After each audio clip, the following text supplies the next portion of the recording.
மூத்த பத்திரிகையாளர் வெங்கடேஷ் சார் நம்மளோட இணைஞ்சிருக்கார். வணக்கம் சார். வணக்கம் சார். மனோஜ் அவர்கள் குறித்து கடைசி வீடியோவில் பேசியிருந்தோம், அந்த சொத்து பிரச்சனை இருக்குது அப்படிங்கிற மாதிரி. ஆனால் அவருக்கு இருக்கிற மிகப்பெரிய சொத்துக்கும் அதிலிருந்து ஒரு பகுதி கூட தரல, ஒரு சிறு பகுதி மட்டும் தான் கொடுத்து ஏமாத்துறாங்க அப்படிங்கிற ஒரு தகவல் இருக்குது.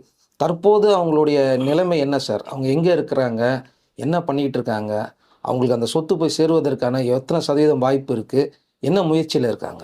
இப்போது அந்த இறுதி சடங்கு நடந்ததுக்கு பிறகு உடனடியாக சென்னைக்கு அனுப்பப்பட்ட ஒரு தகவல் நம்ம பேசியிருக்கோம். நம்ம இப்போ சென்னையில் தான் இருக்காங்க. பட் ஆனால் என்னென்னா எங்கே போகிறது என்ன பண்ணுறதுன்னு மிகப்பெரிய குழப்பத்தில் இருக்கிறதா ஒருத்தர் நந்தனா அவர்கள். அது 2 பசங்க, பொண்ணு கொஞ்சம் விவரமான 2 பேரே விவரமான பசங்கள் ஆகிட்டாங்க இல்லையா.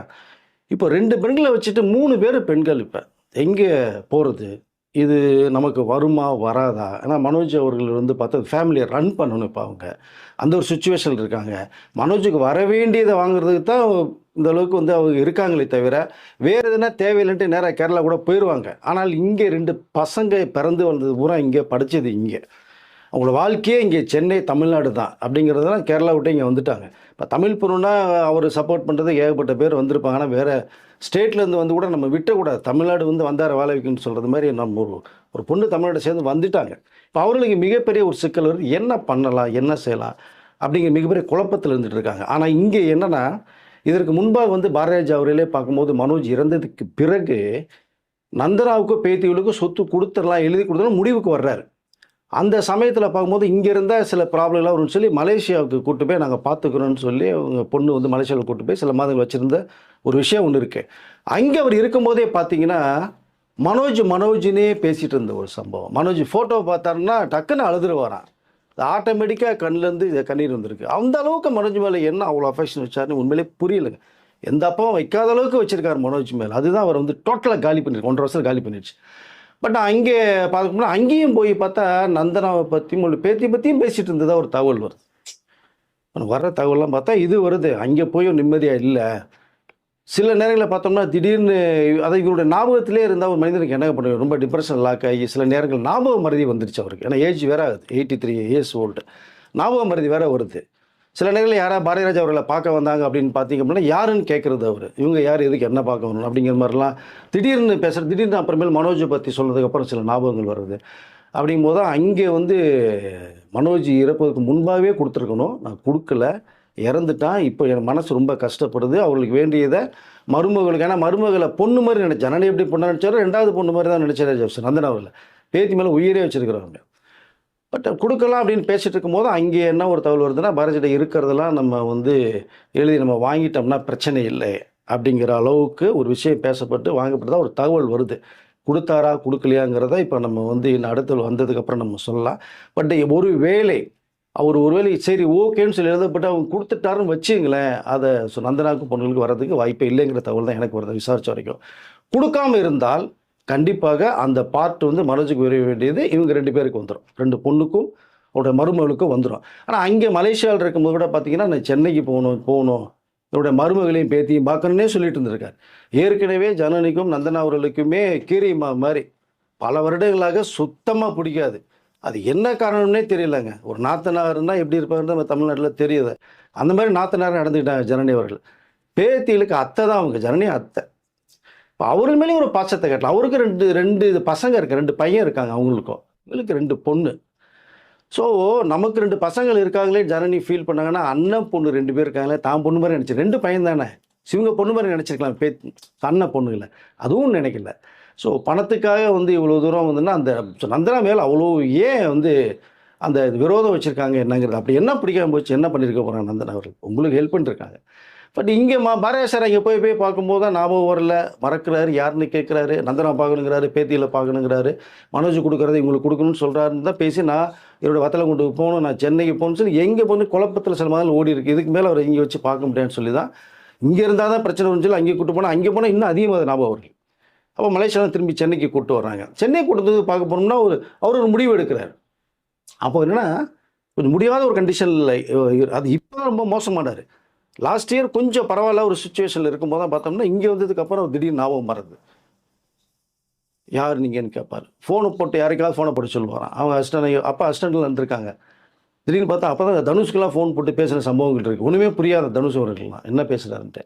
ஸோ இப்படி ஒரு பக்கம் போயிட்டுருக்கு. என்ன பண்ணலாங்கும் போது தான் இங்கே வந்து அதை நந்தனாவுக்கு பேத்திகளுக்கு கொடுக்கணும்னு சொல்கிறாங்க. இங்கே ஒரு மிகப்பெரிய குழப்பம் வருது. இங்கே நான் சொல்லிக்கிற ஒரு விஷயத்த அப்படியே கட் பண்ணி இறுதி சடங்கு அவர் இறந்துட்டார் இல்லையா, பண்ண வீட்டில் அடக்கம் பண்ண போகிறாங்க. அடக்கம் பண்ண போகிற இடத்துல அவர் இறந்து போய் அந்த பாடி மட்டும் இருக்குது, அடக்கம் பண்ண போகிறாங்க. அந்த நேரத்தில் வந்து அவ்வளோ பேர் கூடிகிற அந்த சமயத்தில் வந்து ஜனனி அவர்கள் வந்து நந்தனாவை என்ன பண்ணாங்கிறது ஒரு பிரச்சனை பார்த்தீங்கல்ல. பாரதியா உயிரோடு இல்லைங்கும் போதே அந்த சபையில் அவ்வளோ அசிங்கப்படுத்தி அவமானப்படுத்துகிறாங்கன்னா நந்தனாவை, இங்கே சென்னையில் இருக்கும்போது பார்த்தா எவ்வளோ தூரம் பாரதியா அவர்கள் வந்து கொஞ்சம் டென்ஷன் பண்ணி டார்ச்சர் பண்ணியிருப்பாங்கிற ஒரு விஷயம் தெரிய வருது. நந்தனா அவர்களும் பேத்தி அவர்களும் பாரதியா அவர்கள் நீலாங்கரி வீட்டுக்கு போய் பார்க்கலாங்கும் போது உள்ள உடலை வெளில போகணும்னு சொல்லப்பட்டு, நாங்கள் பார்த்துக்குறோம், நீ என்ன இதுக்கு வரணும், எங்கள் அண்ணனே இல்லை, நீ எதுக்கு வரீங்க, யாருன்னே தெரியாமல் சொல்லப்பட்டு வீட்டுக்குள்ளே உள்ளே சேர்க்காமட்ட சம்பவங்களும் இருக்கீங்க. அப்போது பாரதியா அவர்கள் கொஞ்சம் சுயநினைவு இருக்காங்க, சுயநினைவு இல்லை, ஹாஸ்பிட்டலுக்கு போகிறாங்க, 2-3 தடவை போகிறாங்க, முடியும் போது நுரையீரல் தொற்று நோய் வருது, ரொம்ப சீரியஸ் ஆகிறாங்க. 3 முறை போய் உயிர் போகிற நேரத்துக்கு வந்து தப்பிச்சு வந்தாங்க. இந்த தகவல் வந்து இண்டஸ்ட்ரிக்கு தெரிய வருது. அப்போ நிறைய பிரபலங்கள்லாம் பாரதியா சாரை போய் பார்க்குறதுக்கு ஆசைப்பட்றாங்க. என்ன இந்த மாதிரி ஆச்சு, என்னாச்சு பார்க்கலாங்கும் போது உள்ளே யாரையுமே விடலை. இல்லை டாக்டர் சாரை பார்க்கக்கூடாதுன்னு சொல்லிட்டாங்க, கொஞ்சம் வந்து அவர் கொஞ்சம் சுயநினைவு இல்லாமல் இருக்கார், நுரையீரல் தொற்று நோய் இருக்குது, இன்ஃபெக்ஷன் ஆகிடும். அப்போது எல்லாமே நம்பினாங்க. சரி ஒருவேளை வேண்டாம், பாரதியா சார் இப்படியே தேத்தி வந்தால் போதும் அப்படிங்கிற மாதிரி நினச்சிட்டு இருக்காங்க. ஆனால் ஏன் உடலை என்னன்னா, இங்கே பாரதிராஜ் அவர்கள் வந்து நந்தனாவுக்கும் பேத்திக்கும் மனோஜ் கொடுக்க சொத்தை இப்போ கொடுக்கலான்னு ஆசைப்படுற ஒரு விஷயத்த சொல்லிட்டு இருக்காரு. யாராவது போய் பார்த்தாங்கன்னா அவர் இடத்துல ஏதாவது சொல்லிட்டாங்கன்னா, பாரதி சார் நான் கொடுக்கணும்னு ஆசைப்பட்றேன், யாருமே கொடுக்க விடாமல் என்ன பிரச்சனை பண்ணுறாங்க, என்ன இது எங்கேயும் போகல. ஏன்னா அவர் வந்து நடக்க முடியாத சூழ்நிலைக்கு போகிறார், வெளியிலையும் போக முடியல, ஃபோன் மூலமாக யார்ட்டையும் பேச முடியல, என்ன யார் என்னன்னே அவருக்கு நினைவு மறக்குது. அப்போ இப்படி தகவல் வந்துருமோ அப்படின்ற ஒரு நோக்கத்தோடு தான் யாரையுமே பார்க்க விடாமல் உள்ள விட்டதாகவும் ஒரு தகவல் வருது. இந்த அடிப்படையில் தான் பாரதிராஜ் அவர்கள் இறந்த பிறகு நீலாங்கரியில் வீட்டில் இருக்கும்போது நம்ம கங்கை மரல் வந்து பிளாஸ்ட் ஆனது காரணம் ஒரு விஷயம் பார்த்தீங்களா, அது அப்பைக்கு மட்டுமே அவர் சொல்லலை, கடந்த 1.5 வருஷமாகவே பாரதியா தனிமைப்படுத்தப்பட்டு நீங்கள் விட்டு போயிட்டீங்கிற கோவத்தில் தான் அவர் வந்து பேசினார். ஏன்னா இங்கே என்ன சம்பவம் நடக்குதுன்னா, அவர் இறந்து போகிறதுக்கு முன்பாக மனைவி இங்கே இருந்தாங்க, அப்புறம் தான் தேனி போனாங்க, சொந்த ஊரில் இருந்தால் அவர் வந்ததுக்கு பிறகு வந்தான்னு தகவல் இருக்குது. அதுக்கு முன்பாக பார்த்தீங்க அப்படின்னா நீலாங்கரி வீட்டில் தனியாக விட்டுட்டு டீனரில் ஒரு பங்களா இருக்குது அவங்களுக்கு, அந்த வீட்டில் போய் அவங்க மனைவி போய் இருந்துட்டாங்க, மலேசியாவில் பொண்ணு இருந்துட்டாங்க, மருமக பேத்தியில் உள்ள உடலை ஒரு ஓம் நர்ஸையும் ஒரு இதை மட்டும் போட்டு ஒரு ரசனை மட்டும் போட்டு விட்டாங்க, தனிமையில் இருக்கார் பாரதிராஜா. அந்த கோபத்தின் வெளிப்படையில் தான் வந்து கங்கை மரன் இப்போ பேசுனது உங்களுக்கு. அதை அந்த நேரத்தில் பேசுகிறோம் நியாயம் தான் சொல்லியிருக்கோம். ஆனால் நீங்கள்லாம் பார்த்துருக்கலாம்னு ஒரு விஷயத்தையும் நம்ம சொன்னோம், பட் சூழ்நிலை இல்லை, யாரையுமே பார்க்கக்கூடாது போது அவங்களையும் இப்போ வேணாம் உள்ளே வேணாம் நாங்கள் பார்த்துக்கணும்னு சொல்லி அனுப்பிச்சிருக்கலாம் கூட. பட் இங்கே இன்னொரு சம்பவத்தை சொல்லிக்கிறேன். கங்கை மரல் வந்து பிளாஸ்ட் ஆனது பார்த்தீங்களா, அந்த நேரத்தில் வந்து அதுக்கு முன்னாடி மீடியா பீப்புள்ஸ் எல்லாமே தகவல் இருந்து ஒரு 9 மணிக்கெலாம் போயிட்டாங்க. முதலமைச்சர் அவர்களை போய் மாலை செலுத்திட்டு போனதுக்கு பிறகு தான் இந்த தகவல் வெளில விடுது. அப்போ மீடியா பீப்புள்ஸ் எல்லாம் வந்து துப்புன்னு உள்ளே போகிறாங்க எல்லா பேருமே. சரி எப்படியோ கவரேஜ் பண்ணாலும் பெரிய லெஜெண்ட் இல்லையா, ஃபோக்கஸ் பண்ணுற ஒரு நோக்கம் தான் அவர்களுக்கு. பட் உள்ளே போகும்போது அங்கே பாரதிய வீட்டுக்குள்ளே யாருமே மீடியா பீப்புள்ஸ் உள்ளே விடலை. இங்கே உள்ளெல்லாம் உங்களுக்கு அனுமதி கிடையாது, நீங்கள் வெளில போயிட்டு ஒரு ஸ்பேஸ் இருக்குது, நீங்கள் அங்கே போய் இருந்து நீங்கள் வர்றவங்களையோ போகிறவங்களையோ நீங்கள் பேசிங்க, எடுத்துங்க, நீங்கள் வெளியில் உங்கள் செய்திகளை கொடுத்துங்க, வீட்டுக்குள்ளே விடுறதுக்கு அலோவல்னு சொல்லி பாரதிராஜருடைய அந்த உறவினர்கள், அவருடைய நெருங்கிய வட்டாரங்கள், அவருடைய நண்பர்கள் ஒட்டுமொத்தமாக ப்ரெஸ் பீப்புள்ஸை பிளாக் பண்ணிட்டாங்க. கிட்டத்தட்ட ஒரு 1/2 மணி நேரம் மிகப்பெரிய கடும் வாக்குவாதமே நடக்குது மீடியாவுக்கும் பாரதிராஜா வீட்டில் இருக்கிற அத்தனை பேருக்குமே. நாங்கள் பாரதிராஜா கவர் பண்ண தான் வந்திருக்கிறோம், செய்திகளை வெளியிடணும், நாங்கள் வெளியில் சொல்லணும், வீட்டுக்குள்ளே விட மாட்டேங்கிறேன்னு பெரிய பிரச்சனை நடக்குது. ஒரு வழியாக ஒரு 1/2 மணி நேரத்துக்கு அப்புறம் உள்ளே வர்றதுக்கு பெர்மிஷனே கொடுக்காம அத்தனை மீடியா பீப்புள்ஸே வெளில விட்டாங்க. வெளியில் போயிருக்காங்க எல்லா பேருமே. அப்போது ஒரு 9:10 மணிக்கு கூட்டம் நிறைய செய்திகள் வெளில வந்தாச்சு, உள்ளுக்குள்ள மக்கள் நிறைய வர்றாங்க. அந்த நேரத்தில் பார்த்தா 2-3 மீடியா பீப்புள்ஸ் வந்து மக்களோட மக்களாக கேமரா ஸ்டாண்ட் எடுத்துகிட்டு போனால் தானே நீங்கள் உள்ளே விட மாட்டேன்றீங்கன்னு சொல்லி நேராக உள்ளே போயிட்டு இந்த கங்கை மரன் வந்து எல்லாமே விட்டுட்டு போயிட்டீங்களே வந்து கத்துனார் பார்த்தீங்களா. விட்டுருந்தா நிறைய விஷயங்கள் அவர் வெளியில் சொல்லியிருந்திருப்பார். அதுதான் ஒருத்தர் தடுத்தது. ராதி அவர்கள் வந்து கூட வேணான்னு சொல்லி சொன்ன விஷயம் அதுதான். நிறைய பிளாஸ்ட் ஆகிருப்பார், நிறைய விஷயம் உண்மையில் சொல்லியிருப்பார் கங்கை மரனில். அப்போ இந்த ப்ரெஸ் பீப்புள்ஸ் மக்களோட மக்களாக ஒரு 2-3 பேர் உள்ளே வந்து இதை மொபைலில் எடுத்துட்டாங்க. மொபைலில் எடுத்து இதை உடனே வெளியில் விட்டு அவங்க டக்குன்னு பார்த்தா ஒரு 5 நிமிஷத்துக்குள்ளேயே பாரதிய வீட்டுக்குள்ளேயே கங்கை மரன் கத்துறது மொபைலில் யூடியூப்பில் வந்துருச்சு. உங்களுக்கு நிறைய சேனலில் எல்லாத்தையுமே அதிர்ச்சி. யார் எடுத்தது, யார் மீடியா பீப்புள்ஸே உள்ளோட இல்லையா. நம்ம எப்படி பார்த்ததுன்னா மீடியா பீப்புள்ஸ் அதான் இந்த காற்று புகாத இடத்துல கூட பத்திரிகை உள்ளே போயிருந்துருவான்றது இதுதான் ஒரு உதாரணம். கவர் பண்ணி தான் வந்திருக்காங்க அவர் செய்திகள் சொல்கிறதுக்கு, அவர் உள்ளே விடலை. பட் இது மொபைல் மூலமாக எடுத்து வெளில வந்துருச்சு. ராதி அவர்கள் கங்கை மழை தடுக்கப்பட்டு அந்த ஒரு ஒரு 30 ஒரு செகண்ட்ஸ்குள்ளே அதை ஒரு நிமிஷத்துக்குள்ளே முடிச்சிட்டாங்க அந்த மேட்டரை. இல்லைன்னா என்ன நடந்துன்ற விஷயத்தை போட்டு உடைச்சிருப்பார். அவர் கூல்படுத்திட்டாங்க. ஸோ பாரதிஜி அவர்கள் வந்து சொத்துக்களை கொடுக்கணும்னு ஆசைப்பட்டது ஒரு பக்கம், முக்கியமான விஐபிகளை வீட்டுக்குள்ளே விடாம பாரதிஜி அவர்களுடைய பார்க்க விடாமல் செஞ்சது ஒரு பக்கம். இப்படி நிறைய தரங்களை பாரதிஜி அவர்களை வந்து ஒரு தனிமைப்படுத்தப்பட்டு யாரையுமே உள்ள விடலைங்கிற ஒரு நோக்கம் இப்போ தான் நமக்கு செய்தியில் கேட்கும் போது தான் ஒன்று ஒன்றா வெளில வருது. யாராவது பார்த்துருந்தாலும் கண்டிப்பாக நான் கொடுக்கணும்னு சொல்லி எழுதி கொடுத்துருக்கலாம். பட் இங்கே மலேசியாவில் என்ன பண்ணாருன்னு தெரியாது. இப்போ சொத்துக்கள் எங்கே இருக்குது, அவங்ககிட்டே சுத்தமாக போயிடுச்சா, இல்லை இன்னும் எழுதி தராமல் ஒரு பார்ட்டி இருக்கா அப்படிங்கிறது இன்னும் தெரிய வரணும். அதுக்கு தான் நந்தன் அவர்களும் 2 பசங்க அவர்களும் யாரும் அட்வொகேட் மூலமாக வச்சு இதை வந்து என்ன விசாரிக்கலாம், போகலாம், கேஸ் போடலாங்கிற அளவுக்கு ஒரு தகவல் போகிறதா ஒரு தகவல் செய்தி வந்துட்டு இருக்கு சார் நமக்கு. அது இப்போதைக்கு உள்ளது.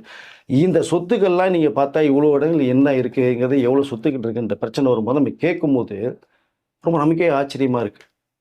ஏற்கனவே சொல்லியிருக்கேன், இருந்தாலும் பார்த்தா டி நகரில் சூர்யா கார்த்தி சிவகுமாரோட வீடு இருக்குது.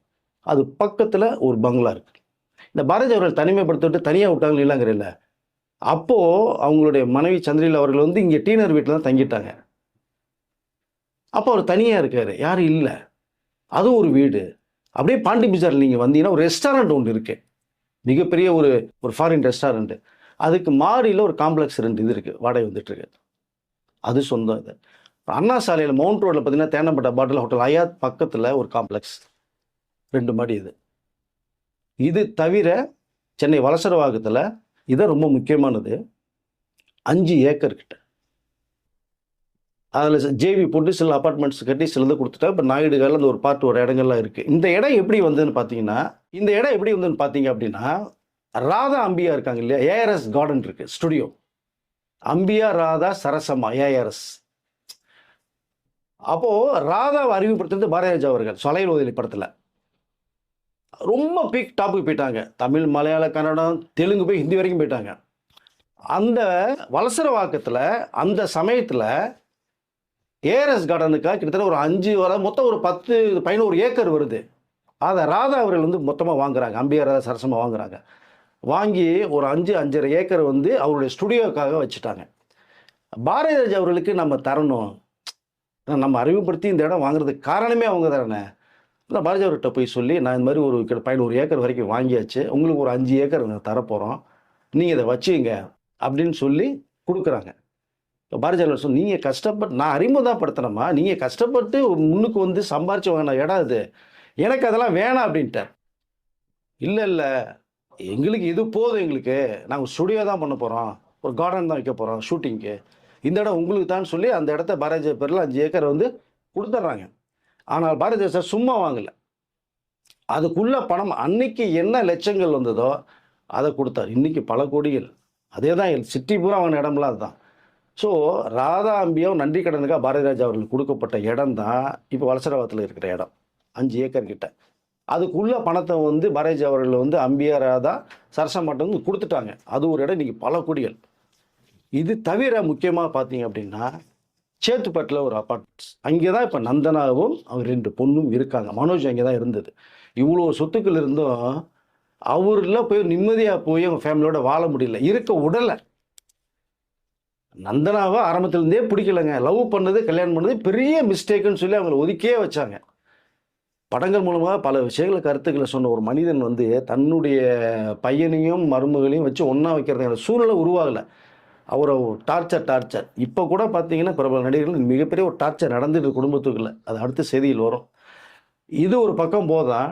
இப்போ அந்த வீட்டில் நந்தனாவும் பேத்தியில் மட்டும் இப்போ இருக்காங்க. மனோஜ் மறைவுக்கு பிறகு அங்கேருந்து காலி பண்ண சொல்கிறாங்க. இப்போ தான் என்ன பண்ண முடியாமல் சூழலை தவிச்சிட்டு இருக்காங்க இப்போ.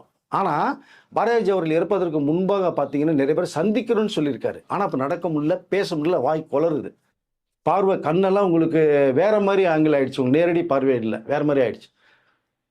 அப்படி சிங்க மாதிரி பார்த்த பாரதிராஜா அப்படி பார்க்கவே முடியலாங்க, ரொம்ப கொடுமையாக இருந்தது. கடைசியாக பார்க்க அனுமதி கொடுக்கக்கூடியதுன்னா ராதி அவர்களுக்கு மட்டும்தான் உள்ளே போகிறதுக்கு ஒரு பெர்மிஷன் கிடைச்சிருக்கு, அதில் யாருக்குமே கிடைக்கல.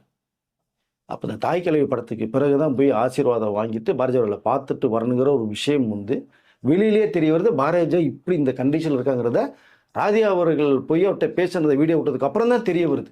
அது கூட இப்போ எப்படி இருக்கான்னு தெரியலங்க. பாரதிராஜா அவர்கள் பார்க்கவே அலோவ் பண்ணல.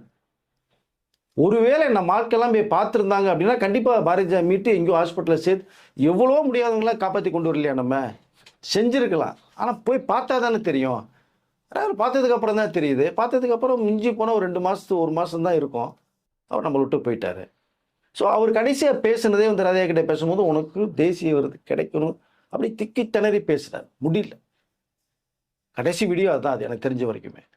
ராதிகா அவர்கள்ட்ட வந்து நிறைய விஷயங்கள் தெரியும். அதுதான் இங்கே நீலாங்கரை வீட்டில் ஆரம்பத்திலிருந்து எண்டு வரைக்குமே இருந்தது.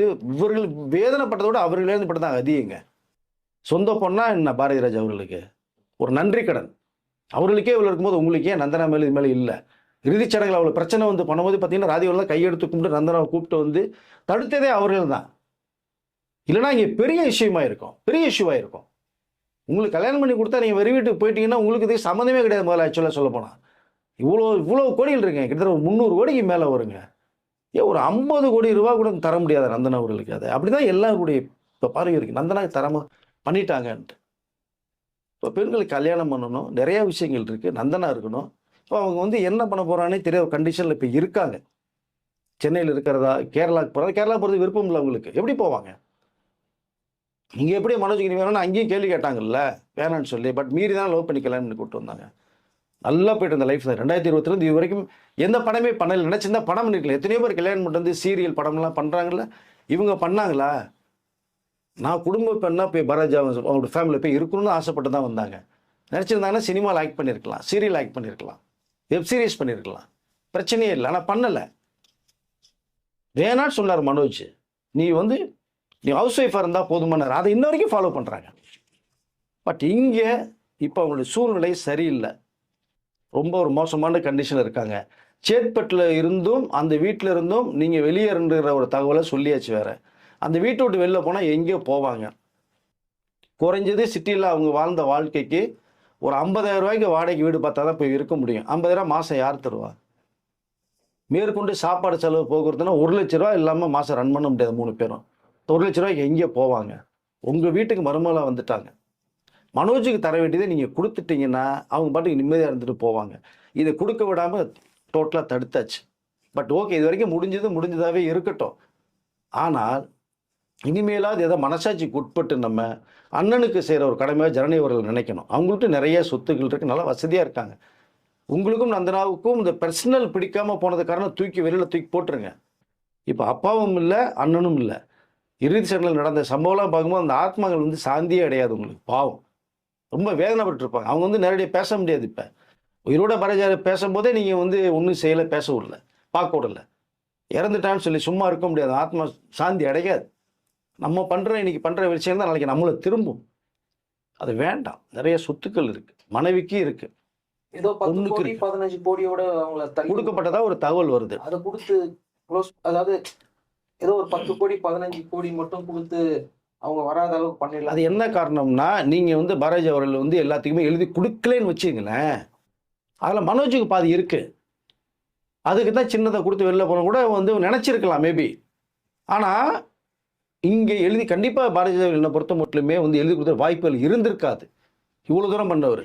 அப்போது இந்த சொத்துக்கள் இருக்கும்போது அவங்க வக்கீலை வச்சு ஒரு ஸ்டெப் எடுத்தாங்கன்னா எழுதி கொடுத்தா அவருடைய பேப்பர்ஸ் பூரா சப்மிட் பண்ணணும். இல்லை அப்படின்னா மனோஜுக்கு பாதி சொத்து கண்டிப்பாக போது. பேத்திகளுக்கு உரிமை இருக்குது.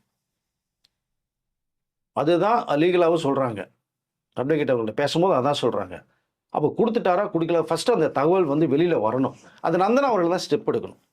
இப்போ அவங்களுக்கு உரிமை இல்லைனாலும் அவங்க 2 பேத்திகளுக்கு முதல் உரிமை இருக்குது இல்லை சார்? இருக்குது சார். ஆனால் இங்கே பாரதிஜா அவர்கள் ஒட்டுமொத்த அவர் தானாக சம்பாதிச்ச சொத்து சார். அது பரம்பரை சொத்து இல்லை. அப்போ விருப்பப்பட்டு அவர் யாருக்காலும் ஃபுல் சொத்தையுமே கொடுத்துடலான்றாங்க. கொடுத்துட்டா நீங்கள் வேறு யாருமே கேட்க முடியாதுன்றாங்க. ரைட்ஸ் இல்லைன்னு ஒரு தகவல் வருது. இப்போ கொடுக்காத பட்சத்தில் நீங்கள் இந்த 10-15 ரூபா கொடுக்குறது எதுக்குன்னா இதோட அமைங்கி போயிட்டாங்கன்னா மீதி பூரா நம்ம வச்சுட்டு எப்படியோ நம்ம பண்ணிக்கலாங்கிற அளவு கூட ஒரு எண்ணமாக இருக்கலாம். நீங்கள் கேட்குறது மாதிரி ஒரு வேலை இருந்ததுன்னா பாதி சொத்து கண்டிப்பாக ஆட்டோமேட்டிக்காக போயிடுறதுக்கு வாய்ப்புகள் நிறையா இருக்குது. அப்போது அவர்கள் ஒரு நல்ல அட்வொகேட்டை வச்சு ஒரு மிகப்பெரிய போராட்டத்தை அவங்க ஆரம்பிச்சாங்க. வழி இல்லை, உரிமை இருக்குது. யாரெல்லாம் சொத்து கொடுக்குவதற்கு தடுப்பாக இருக்காங்க? யார் இல்லை, அவங்க ஃபேமிலிக்குள்ளே தானே இருக்கிறதா ஒரு தகவல் வருதுங்க. வேறு யார் தடுக்க போகிறா? பாரதியாருடைய உறவினர்கள் நான் ஏற்கனவே மனோஜ் இறப்புக்கு பிறகு பாரதிராஜா அவர்கிட்ட உட்காந்து பேசுனதே பார்த்தீங்கன்னா ஒரு அரசியல் தலைவர் சொல்லியிருக்கோம், ஒரு மிக தயாரிப்பாளர் சொல்லியிருக்கோம், நிறைய பேர் அவருடைய அபிமானிகள் எல்லாம் பேசியிருக்காங்க. ஆனால் இது யாருமே பாரதிராஜா அவருடைய உறவினர்கள் சரி, அவங்க மனைவி உறவினர்கள் சரி, பொண்ணும் சரி, யாரும் சம்மதிக்கலை. அதுக்கு வேற வழியில பேசி தான் முடிக்க முடியும். இல்லைங்க போது என்ன பண்ண முடியும்? இவங்க போராடுறதுக்கு வழி இருக்கா அவங்களுக்கு? அவங்க ஊர்ல ஆளும் இல்ல. அந்த கேரளானா கேரளாக்காரங்க அவங்க பாவம். அங்கன்னா ஒரு 10 சொந்தக்காரங்க வெளியில வருவாங்க. அதான் நம்மளை நம்பி வந்த ஒரு பொண்ணுங்க. தமிழ்நாட்டில் யார் யாரையோ வளர்க்கிற தமிழ்நாடு ஒரு வீடு வந்து பாரதிராஜா அவர்கள் இப்போ என்னங்க ஒரு பார்ட்டு தானுங்க. நீ 50-50 கொடுங்கன்னா ஒரு 60 நீங்கள் எடுத்து 40 கூட உங்களுக்கு கொடுங்க, பாவம் பொழைச்சிட்டு போட்டோம். இல்லை நாளைக்கு மாப்பிள்ளை பாவன் கல்யாணம் பண்ணுறவங்களுங்க. பாரதிராஜாக்குன்னு ஒரு ஃபேமிலி பேக்ரவுண்ட் இருக்கு இல்லையா, வர்றவங்க அதானே பார்ப்பாங்க. மீடியால வெளியில வந்துருச்சு. அவங்க இதை திரும்ப எதிர்த்து பண்ணாங்கன்னா மொத்த மீடியாவும் அவங்களுக்கு எதிராக தான் போகும். கண்டிப்பாக சார். ஏன்னா ஒரு நியாயம் கிடைக்கிறதுக்கு வந்து தான் மனசாட்சியோடு வந்து நடந்துக்கணும். அதுதான் நம்ம சொல்ல வர்றோம். நீங்கள் வச்சுங்க உங்கள் அண்ணன் ஒய்ஃப்னு சொல்லி பார்த்து கொடுங்க.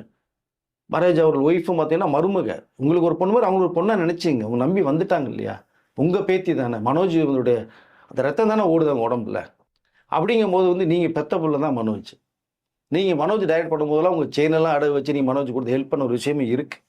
இப்போ இதையும் நீங்கள் கொஞ்சம் பார்த்தீங்க அப்படின்னா பாரதிராஜா அவர்கள் தான் இல்லை. இப்போ நீங்கள் இருக்கிறதுனால அவருடைய ஆசையை நீங்கள் நிவர்த்தி பண்ணிட்டீங்கன்னா கண்டிப்பாக உங்களுடைய கணவர் பாரதிராஜா அவர்களுடைய அந்த ஆத்மா சாந்தி நிம்மதியாக இருப்பாங்க அப்படிங்கிறது தான் எனக்கு தோணுது. அப்படி இல்லைன்னா மனசாட்சி தான் சார் ஜட்ஜு. அப்படி இல்லைன்னா ஒட்டுமொத்த ஃபேமிலிக்குமே வந்து ஒரு கெட்ட பேர் வந்துடும். கெட்ட பேர் வரும். வர்றதை விட பார்த்தீங்கன்னா மனசாட்சி கேள்வி ஒரு பீரியடுக்கு அப்புறம் நீங்கள் கண்டிப்பாக கேட்கும். பாரதிராஜா குடும்பத்துல இப்படி ஒரு பிரச்சனையா அப்படிங்கிற மாதிரி அவருடைய பேரும் கெட்டு போயிடும். இப்ப பாரதிராஜா அவர்கள் வந்து என்ன விருது வாங்கினாரு, என்ன சாதனை பண்ணாரு அப்படிங்கறதெல்லாம் பேசுறத மறந்துட்டு இப்ப பாரதிராஜா குடும்பத்துல இப்படி இருக்கா, அவர் மட்டும் படங்கள் எடுக்கும்போது புரட்சிகரமான படங்கள் எடுத்தாரு, ஆனா அவங்க குடும்பத்துல எப்படி இருக்காங்கிற ஒரு கெட்ட இல்லை பேர். படங்கள் எடுத்தாருங்க. இப்போ லவ் மேரேஜ் அக்செப்ட் பண்ணாரு. அது ஒன்றும் மாற்றம் இல்லைங்க. ஃபேமிலிக்குள்ள ஒன்றா தான் மகன் மாதிரி தான் நினைச்சாரு. ஆனால் என்னன்னா ஒன்று மனோஜ் கொடுக்க நினைச்சாரு பார்த்தீங்களா, நினைக்கும் போதே அவர் கொடுத்துருந்தாலும் இந்த பிரச்சனையே இல்லைங்க. அவங்க பாட்டுக்கு நிம்மதியாக இருந்திருப்பாங்க. அங்கே வந்து பாரதிராஜா அவர்கள் வந்து மிகப்பெரிய தவறு ஒன்று பண்ணிட்டார். ஆசைப்பட்டாரு. அந்த ஆசையை மனோஜ் கொடுக்குன்றதும் கொடுக்காம விட்டார். சின்ன வயசு தான், 49 வயசு தானே. கொஞ்சம் டைம் கொடுத்து அவனுக்கு கொஞ்சம் கொடுப்போம் பார்ப்போம்னு நினைச்சார். பட் அந்த இதில் தானே 2 பேரும் பேசாமல் இருந்தது உங்களுக்கு. 2 பேரும் அப்பாவும் பிள்ளையும் பேச காரணமே இதுதான். நீ எனக்குன்னு கொடுக்காம நீ இருக்கியப்பா, நீயே உன் பொண்ணுக்கெல்லாம் கொடுத்துட்ட, நீயே பொண்டாட்டி புள்ள இருக்குன்னு சொல்லி பிரச்சனை பண்ணும்போது தான் அங்கே வந்து மனோஜ் கோச்சிட்டு போனதே. அதுதான் பல வருடங்கள் பேசவே இல்லை உங்களுக்கு. அதுதான் மனோஜ் பாரதிராஜா அவர்களுக்கு வந்து நம்ம கொடுக்க நினச்சா கொடுக்கலையே, நம்ம சரி பண்ணலாங்கும் போது மனோஜோட இறப்பு வந்துச்சு. அப்புறம் அழுதுகிட்டே சொன்னாரா, டே நான் அவனுக்கு தான் கொடுக்கறதுக்காக வச்சிருக்கேன், நான் ஒரு விளையாட்டுக்காக நான் சொன்னேன்டா. ஆமாண்டா அப்படா கொடுக்க முடியாதுண்ணா, மற்றபடி அவன் மேல எனக்கு கோவம்லாம் இல்லடா, ஆனா அதான் இவ்வளவு சீரியஸா எடுத்துப்பான்னு நினைக்கலடான்னு கடைசி காலத்துல இல்லை இந்த வயசுல மனோஜுடைய மரணம் எதிர்பார்க்க நம்மளே எதிர்பார்க்கலையே. எங்கள் அப்பா எப்படி எதிர்பார்ப்பாரு மனோஜ் இறந்து போயிடுவார் அப்படின்னா யாராவது நினைப்பாங்க? மனோஜ் மாதிரிலாம் ஒரு நல்ல இன்னசென்ட் பார்க்கவே முடியாதுங்க. அருமையான டைப்புங்க. நான் பேசியிருக்கேன், பழகிருக்கேன். கார்லாம் நீங்கள் பார்த்தீங்கன்னா அப்படி தட்டினார்னு சிட்டிகளை விரட்டு வருங்க. அஜித் சார் கார் ரேஸில் ஓட்டுறாருல, நீங்கள் அஜித் சாரே மனோஜ் 2 பேர் மனோஜ் இருந்தால் ஒட்டிங்கன்னு வச்சிங்களேன், அவ்வளோ காம்படிஷனாக இருக்கும். அவ்வளோ ஸ்பீடாக வண்டி ஓட்டுவார்.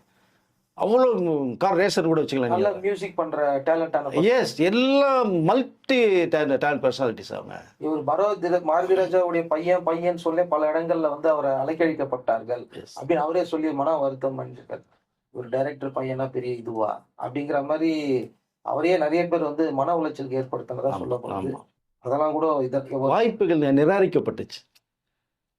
அவருக்கு வந்து அது பெரிய பாரதிராஜாங்கிற அந்த வந்து ஒரு ஐடி வந்து இவருக்கு வந்து ப்ளஸ்ஸாக அமையல, மைனஸாக தான் அமைஞ்சுது மனோஜுக்கு. என்னடா இது அப்படின்ட்டு சொல்லப்போனால் ஒரு ப்ளஸ்ஸாக தான் அமைஞ்சிருக்கணும், அமையலை.